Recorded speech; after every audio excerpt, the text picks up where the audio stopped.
وحواي قفكو هدي يعني سيد عمر رضي الله عنه وأرضاه وحو مقالة كوفة وحو قدقي مدح سعد بن أبو وقاص oo kamid ahay 10kii nabigu 10kii jannada ugu bishaareeyay oo nabigu saxay ayuu ku jiray markaas uu adaa madaxka magaaladaas markuu muddo xukumayay aad ka dacwoodeena waxay dhaheen ninka aad noo dhibto madaxda nooga dhigtay innahu la yuhsinu yusalli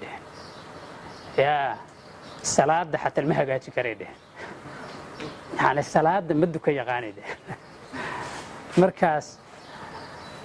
ayaa Sayyid Umar soo tagay waa u yimid magaalada Kuufa iyo Basra magaalooyinka islaamka ugu waaweyn ahaayeen Ciraaq magaalooyinka ugu waaweyn ahaayeen salaada ninkaanu ma hagaaji karaa lagu yiri dadka salaada u dujidaa salaada ay markaas ka sheeganayaan waa salaada cishaha xooga waa dheereeyaa markaas uu arkudu fil uulayeyn wa ahdifu fil ukhrayeyn madaxweynihii islaamka labada ragco hore waa dheereeyaa labada dambana waa u gaabiyaa markaas uu daakadan bika ya aba isxaaq malahan ku malaynayay waa sidaas markii hore wuxuu ku bilaabay usalli lahum salaata rasuulillaah sallallahu alayhi wasallam salaadii rasuulka oo na duji jiray aan anigu dujiyaahu markaas uu risaado dujida arkudu fil uulayeyn wa ahdifu fil ukhrayeyn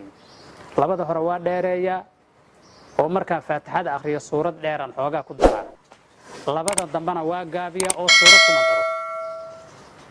markaas buu ku yiri daakadan bika ya aba isxaaq malihi aan ku malaynayay waa sida aad sheegtay waana sax markuu saxay oo yiri arinta aad sheegteen oo ka dacwooteen arin jirta maahan waa arin xaq sida u diin dujiya salaadii ku durayna ma ogta arin xaq waaye buu yiri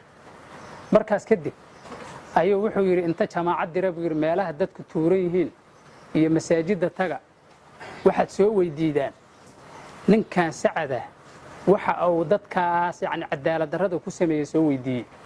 masaajid kasta iyo meel kasta way tagaan waxay dhahaan ninkan waa nin fiican waa caadil waa nin hagaagsan waa nin fiican oo dhahan markii dambe masaajid tageen qolal la dhihi jiray heer bani cabsi masaajidkoodii tageen markaas ay weydiiyeen nina istaagay aba sacad la dhihi jiray markaas uu hadaad wax naga weydiideen Sa'd bin Abu Waqas innahu la ya'dilu fil qadiyah wala yaqsimu bis sawiyah wala yasri bis sariyah hadaad wax naga weydiideen markuu xukum ridaaho qadiyo xukminaya cadaalad kuma sameeyo jawro sameeyaho markii xoolo qaniima la keenana cadaalad kuma qaybiye eexu sameeyaho markii ilaala la diraho jihaad la aadayana waa fulayo ma raaco saddexdaasba waa qabaabay markaas ayuu wuxuu yiri ilaahay uu bari ducadiisana mustajaabay ahayd asaga ilaahay rasuulkiisa yiri ittaqu da'wata aba sa'id aba ninka la yiraahdo Sa'd bin Abu Waqas ducadiisa iska ilaaliyo nabiga u duceeyay ilaahu ducadiisa aqbalay markaas wuxuu ilaahay ka baryo waa heli jiray wuxuu yiri markaas اللهم إن كان هذا عبدك قام رياء وسمعة فأعمي بصره وأدي العمرة وأدي الفقرة وعرضه للفتن بوي أفرتاس وكوها باري وحيري إلهو هدي أو ننكاس أو استاغي رياء استستس اسم غشين ومضى اسم غشين يو إلهو إندها تروير إلهو عمري سنة داره إلهو فقريسنا ديره فدنادنا u babixi buu afartaas oo ku habaaray marka waa been kala ka sheegay moogta saxaabiga been ka sheegay